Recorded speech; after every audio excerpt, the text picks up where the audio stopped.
Goosebumps, Book 28. The Blob That Ate Everyone. I used to believe in monsters, Alex said. She pushed her glasses up on her nose. Her nose twitched. With her pink face and brown cheeks, she looked like a tall blonde bunny rabbit.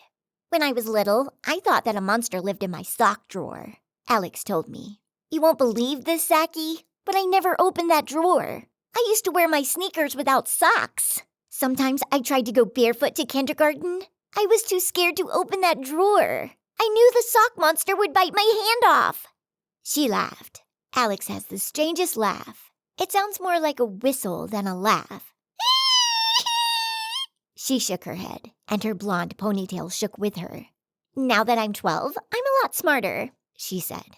Now I know that there is no such thing as monsters. That's what Alex said to me. 2 seconds before we were attacked by the monster. Goosebumps, Book 4, The Haunter. I guess I could start my story by telling you about the school assembly on Monday morning. It will give you a good idea of what has been happening to me. I pushed into the 3rd row of the auditorium and dropped down beside my best friend, Bill Busner. Everyone calls him Buzzy. I had no idea that I was about to freak out and go totally wacko in front of the whole school. My name is Sammy Baker. I'm 12, and I never freak out or lose my cool or go berserk. I'm probably the quietest, nicest, most law-abiding, rule-following, do-good kid at Grover Cleveland Middle School. Ask anyone. Even Miss Flake, my teacher, says I am the least trouble of any of her students. She says that's her highest compliment. Miss Flake says she would give me a gold star for attitude and a gold star for behavior. Except she doesn't believe in giving gold stars. Miss Flake is very funny. She is always cracking jokes. She even makes fun of Mr. Harkness, the principal. Hummingbird by Kimberly Green Angle. On the last Saturday of June, I heard the 7th whippoorwill's cry float up from the woods and into my bedroom window. I picked up the phone and called Megan Laverne, and we planned to meet in the clover field at midnight. Then I sat down beside the window and looked out the night throbbing with the chirps and chants of crickets and frogs and katydids. I was turning 12 in August, and I guess I'd lived on a watermelon farm long enough for my blood to pump to the rhythm of all that sound.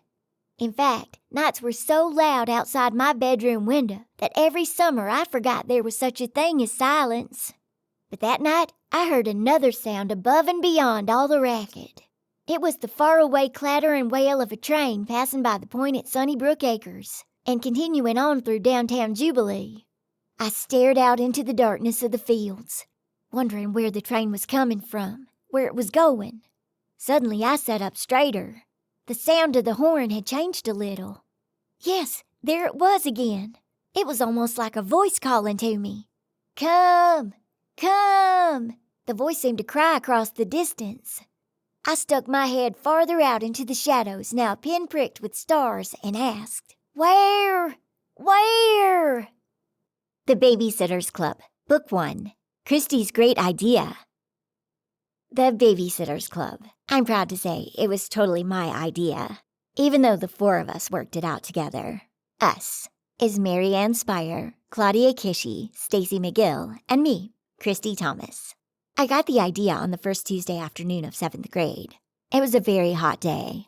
It was so hot that in my un-air-conditioned school, Stony Brook Middle School, the teachers had opened every single window and door and turned off all the lights. My hair stuck damply to the back of my neck, and I wished I had a rubber band so I could pull it into a long ponytail. Bees flew into the classroom and droned around our heads, and Mr. Redmont, our teacher, let us stop working to make fans out of construction paper. The fans didn't do much except keep the bees away, but it was nice to take up 10 minutes of social studies making them. Anyway, that stifling afternoon dragged on forever, and when the hands of the clock on the front wall of our classroom finally hit 2:42 and the bell rang, I leaped out of my seat and shouted, Hooray! I was just so glad that it was time to get out of there. I like school and everything, but sometimes enough is enough. Mr. Redmont looked shocked. He was probably thinking he'd been so nice letting us make fans. And there I was, not appreciating it at all, just glad the day was over. I felt bad, but I couldn't help what I had done. I'm like that. I think of something to say, and I say it. I think of something to do, and I do it. Mom calls it impulsive. Sometimes she calls me trouble, But she doesn't just mean trouble. She means trouble. And I was in trouble then. I could sense it. I've been in enough trouble to know when it's coming. Mr. Redmont cleared his throat. He was trying to think of a way to punish me without humiliating me in front of the other kids.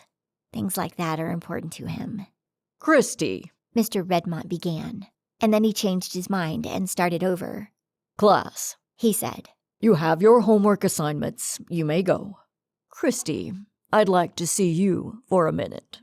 while the rest of the kids gathered up their books and papers and left the room. Talking and giggling, I made my way up to Mr. Redmont's desk. Before he could say a word, I began apologizing to him. Sometimes that helps. Mr. Redmont, I said, I'm really sorry. I didn't mean anything. I didn't mean I was glad school was over. I meant I was glad I could go home. Because my house is air-conditioned. Mr. Redmont nodded. But do you think, Christy, that it would be possible in the future for you to conduct yourself with a bit more decorum? I wasn't sure of the exact meaning of decorum, but I had a pretty good idea it meant not spoiling Mr. Redmont's day by jumping up and shouting hooray when the bell rang. Hi, this is Stephanie Belinda Quinn. Thank you for listening to my Boys and Girls audiobook demo. You can contact me at stephaniebelindaquinn.com or stephaniebelindaquinn@gmail.com.